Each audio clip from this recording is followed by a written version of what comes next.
بسم اللہ الرحمن الرحیم الحمدللہ والصلاة والسلام علی رسول اللہ اما بعد۔ جیسا کہ پچھلے دروس میں ہمارا شرائط نماز یعنی نماز سے جو پہلے چیزیں فرض ہیں ان کے بارے میں بیان ختم ہوا، اور کل کے درس میں ہم نے فرائض نماز یعنی جو نماز کے اندرونی فرائض ہے، جو نماز کے اندر چیزیں واجب ہے، ان کا بیان شروع ہوا تھا۔ اس میں فرمایا گیا کہ نماز کے اندرونی فرائض 7 ہے۔ پہلا ہے تکبیر تحریمہ، دوسرا ہے قیام، تیسرا ہے قراءت، چوتھا ہے رکوع۔ یہاں تک ہماری بات مکمل ہو چکی۔ پانچواں ہے سجدہ، چھٹا ہے قید آخرہ، اور ساتواں ہے نماز کو اپنے فعل یعنی ارادے سے ختم کرنا۔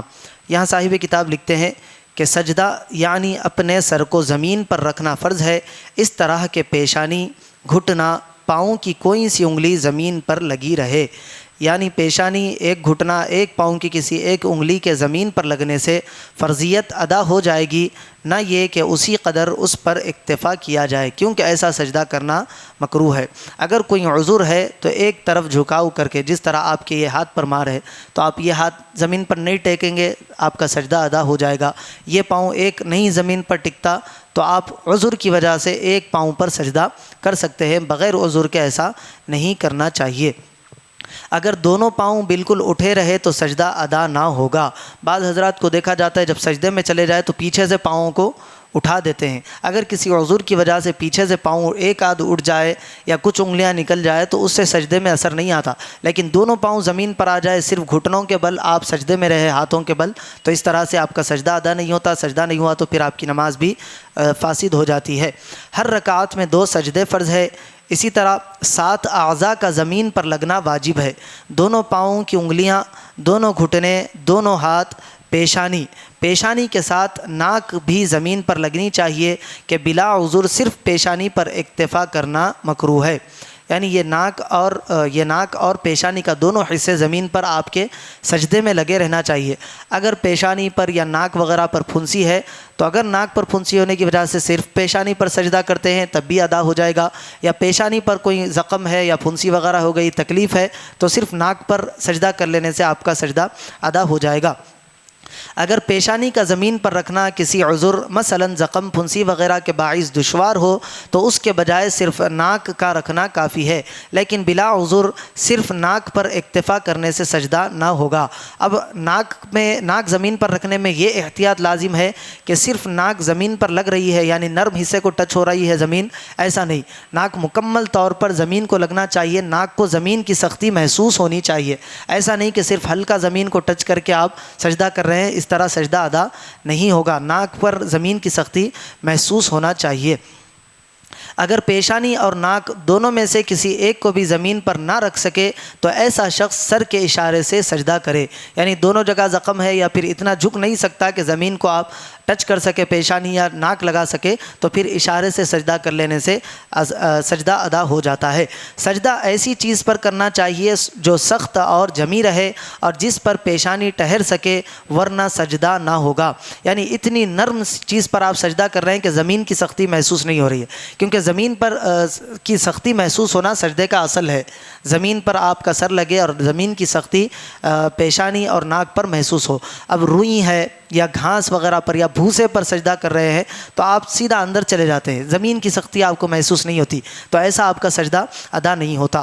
اگر سجدے کی جگہ قدموں کی جگہ سے اونچی ہو تو ایک بالشت تک مضائقہ نہیں، اگر اس سے زیادہ اونچی ہو اور کوئی عذر بھی نہ ہو تو جائز نہیں۔ یعنی چڑھاؤ کی جگہ ہے، اگر آپ اس جگہ پر سجدہ کر رہے ہیں تو اگر عذر ہے تو آپ کا سجدہ ہو جائے گا، اگر بغیر کسی عذر کے ایک بالش تک اگر وہ اونچی جگہ ہے، ایک بالش سے کم ہے تو سجدہ ہو جائے گا، اگر ایک بالش سے زیادہ ہے تو پھر سجدہ ادا نہیں ہوگا، کیونکہ بہت زیادہ گیپ اس میں آ جاتا ہے قدموں اور سر کے جگہ میں۔ اگر عمامہ وغیرہ کی پیشانی پر اس حد تک آ جائے کہ پیشانی زمین پر پہنچتی اور ٹھہرتی ہو تو سجدہ درست ہے، ورنہ سجدہ درست نہیں۔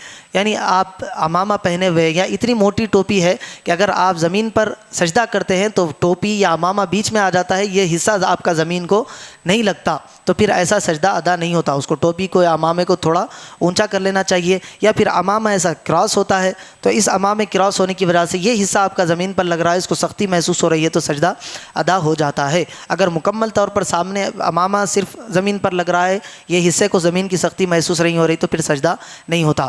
اگر سجدے اولا کے بعد بیٹھنے یا بیٹھنے کے قریب ہونے سے قبل کوئی دوسرا سجدہ کر لے تو دوسرا سجدہ صحیح نہیں ہوگا۔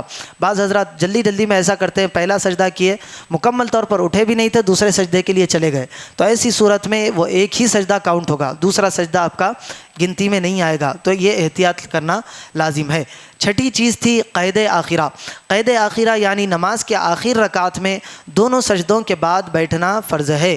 اتنی دیر تک بیٹھنا فرض ہے جس میں التحیات عبدہ و رسولہ تک پڑھ سکے، اس سے آپ کا فرض ادا ہو جاتا ہے۔ اس سے زیادہ بیٹھنا فرض نہیں ہے۔ یہ جو اس سے زیادہ بیٹھنا ہے، درود شریف پڑھنا اور دعائے معصورہ پڑھنا، یہ حبیب پاک علیہ الصلاۃ والسلام کی سنت مبارکہ ہے۔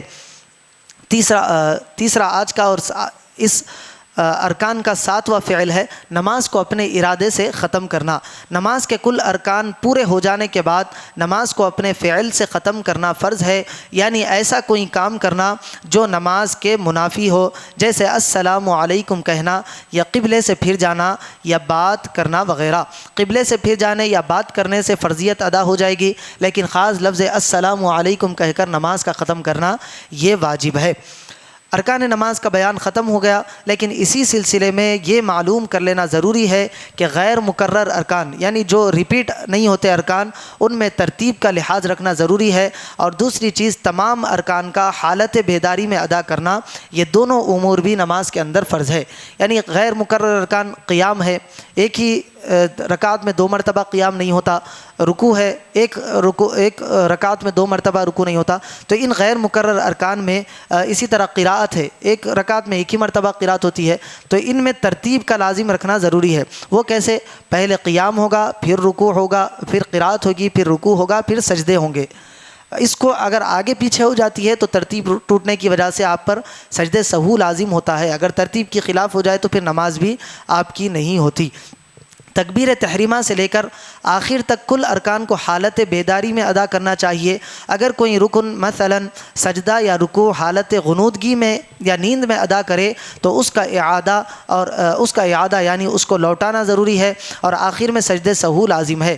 یعنی امام صاحب کے پیچھے آپ نماز پڑھ رہے ہیں یا اکیلے نماز پڑھ رہے ہیں، پہلے یا دوسرے سجدے میں آپ کی آنکھ لگ گئی، محسوس نہیں ہوا، غنودگی میں وہ سجدہ ہو گیا، ٹھہر گئے آپ، اب اس کے بعد آخر میں یاد آیا کہ میں نے پہلی، دوسری، تیسری رکعت یا جو بھی رکعت میں سجدے کی حالت میں غنودگی ہوئی تھی، تسبیحات نہیں پڑھے، تو آپ کو جب یاد آئے گا تو آپ اس رکن کو دوبارہ ادا کر لیں گے۔ امام کے پیچھے پڑھیں گے تو نماز تو ادا ہو جائے گی، کیونکہ امام کی نماز آپ کی نماز ہوتی ہے۔ اکیلے نماز پڑھ رہے ہیں تو آخری رکعت میں 3 سجدے کریں گے، یا اگر رکوع چھوٹا تھا تو وہ رکوع آپ مکرر کر لیں گے 2 مرتبہ کر کر، آخر میں جب بیٹھیں گے التحیات میں، التحیات پورا عبدہ و رسولہ تک پڑھ کر ایک طرف سلام پھیر کر دونوں سجدے کر کے، جس طرح سجدے سہو ہوتا ہے، غلطی کا اپنی اعادہ کر لیں گے، اس طرح سے نماز ہو جاتی ہے۔ اگر نہیں دہراتے تو پھر آپ کی نماز فاسد ہو جائے گی۔ اگر اسی طرح یہ ایک رکن میں تھا، سجدے میں یا رکوع میں نیند لگی تھی، اگر اسی طرح پوری رکعات میں آپ کو نیند لگی رہی تو اس طرح سے آپ کی نماز ٹوٹ جاتی ہے، پوری نماز کو پھر سے دوبارہ پڑھنا ہوگا۔ اللہ تبارک و تعالی سے دعا ہے